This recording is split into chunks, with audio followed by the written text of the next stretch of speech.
This painting session brought to you by Cheerwine, soft drink since 1917.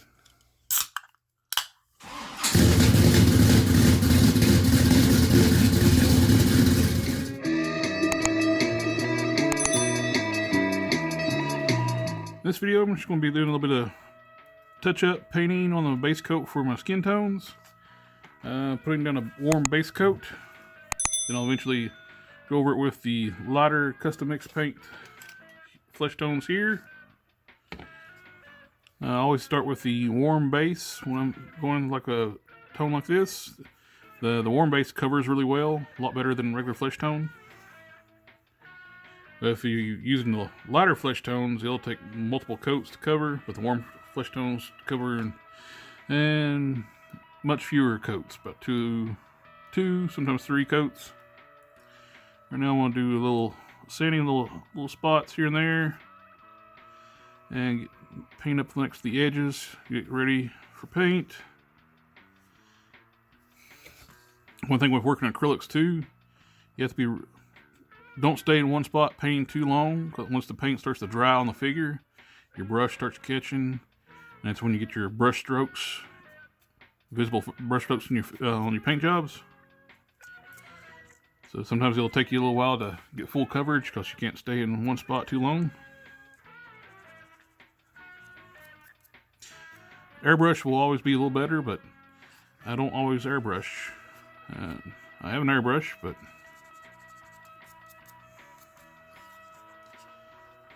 it's not always feasible a lot of times. Like if I'm painting, I sprayed the gold, and now I'm actually brushing on the flesh tones. Cleaning up a few spots where I've had to thicker spots of the paint to get the brush strokes. I don't want the seams. I want a smooth paint job. And I'll just go back over it with some more warm base.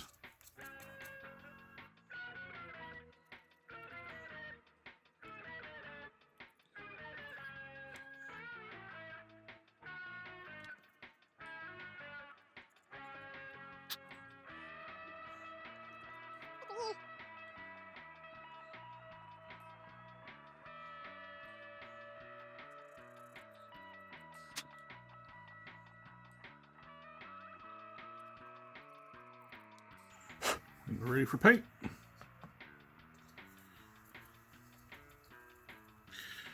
For this, I'm using the Tester's Warm Tone, Skin Tone Warm Tint. Model Master's acrylic, which unfortunately is no more. These are discontinued. What I have of this paint is the last of my paint of this. So I'm going to have to find some more flesh tones to learn how to use that. Mixing that, because for my custom skin tones, I've used the warm tint, the light tint. Now it's here, yellow, and a little bit of white. It gives me this nice natural flesh tone. It's not so pink like the warm tones. I still use the warm tones for washing, do washes in the recessed areas. Okay.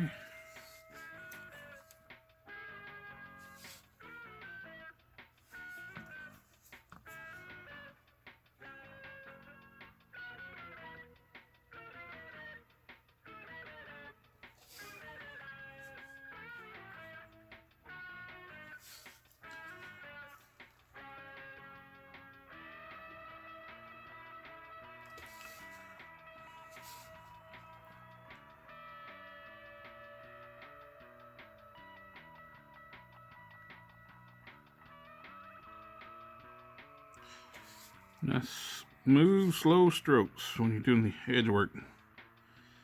And sometimes it helps to hold your breath.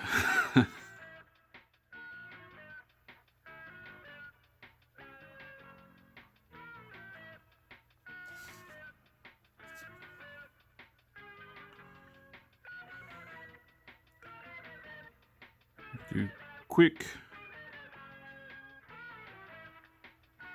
motions with my brush. It keeps it from clumping too much. It makes it smoother coverage.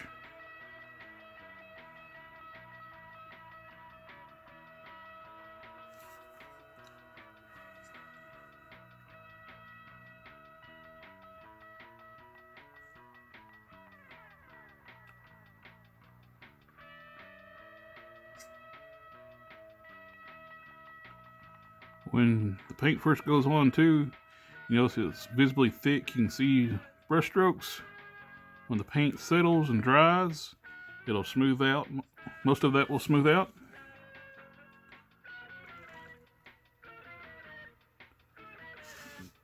Make sure I'm doing this on camera.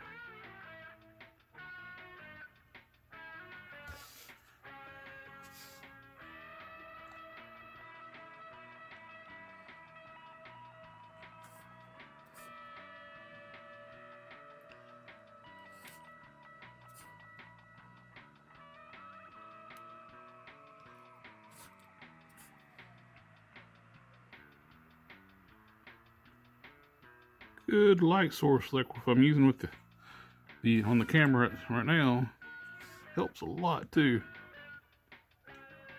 And magnification helps a lot too, but I'm not using magnification in the night. I'm just using the old natural peepers, which could be a bad thing. They're not as good as they used to be. So when I do fine detail, I'll use magnification.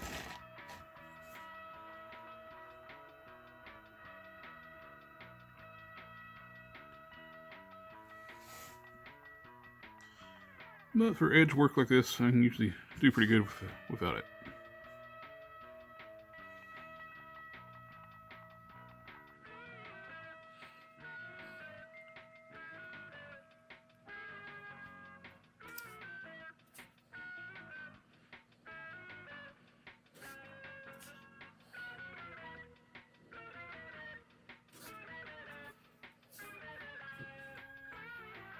And always be mindful where you're touching too. You don't want to stick your finger in the place you just painted. I'm trying to stay on the gold armor right now, so I have not painted there.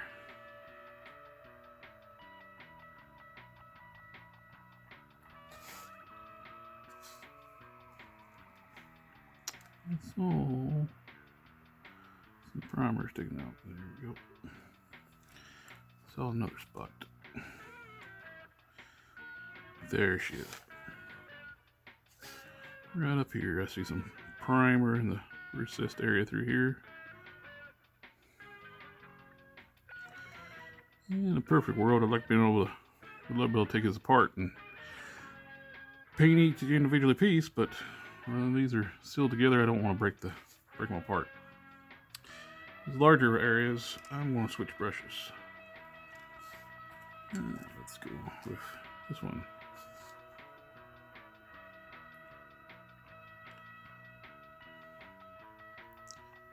I always try to go in one direction when I'm painting too. Keeps from the brush stroke, getting thick brush strokes.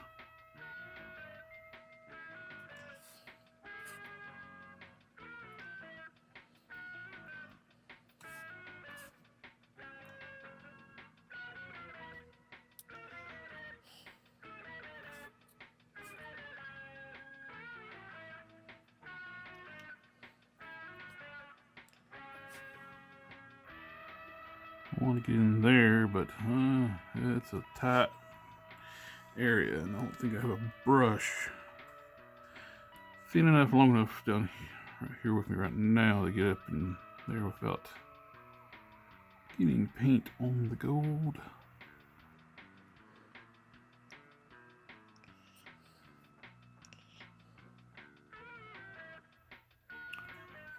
I got that pretty good. With the other side.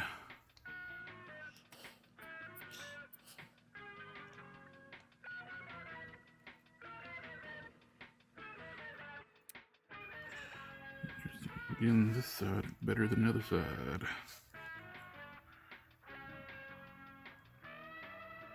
There we go.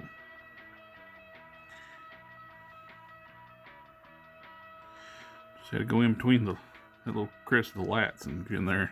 So able to get some paint in there pretty decent. A little more.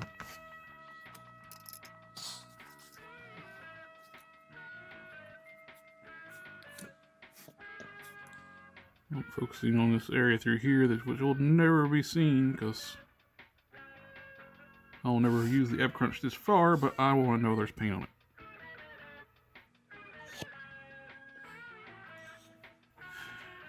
I don't have really good coverage through on the top here like I wanted. And so when I was spraying the gold, I didn't have the F-Crunch go forward enough because this gold stays soft for way too long. I didn't click forward far enough. If I clicked forward this far when it was setting up, it would have made a divot right here. But it doesn't have it right now, so. But 99.9% of the time, you will never see that far up into the F-Crunch.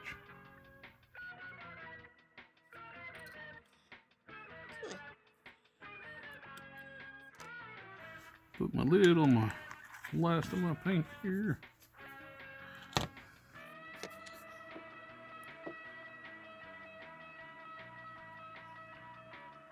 And that one's ready for, let's see.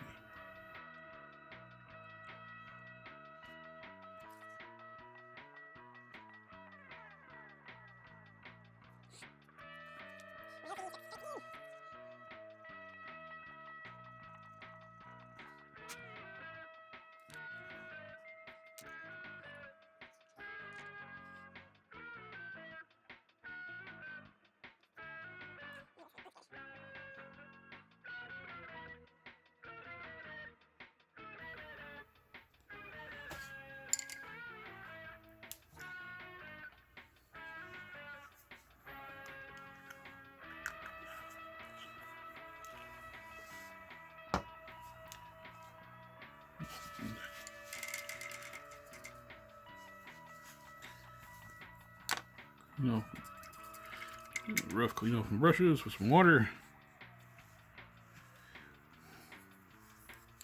You really want to get your brushes good and clean. This stuff, clean your brushes.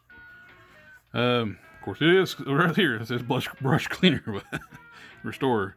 But this will, when you use anything like this, do not touch your figure. You just paint it, because that stuff, even though it feels like your hands are dry, it will be on your hands and it will melt the paint off your figures.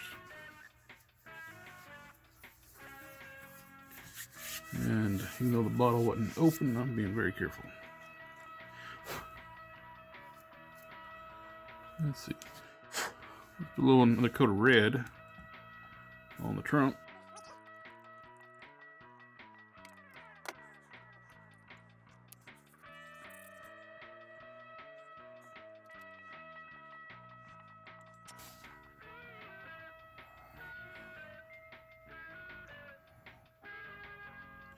What we're doing on the base coat to the warm coat on the skin tone, we want to do one direction when you're painting any color.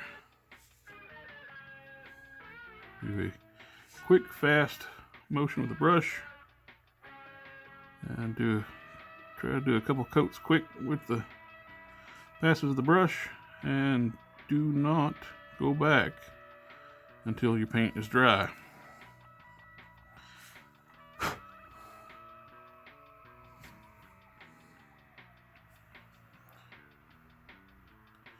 You got so much work time when you're painting like this, you gotta be very careful.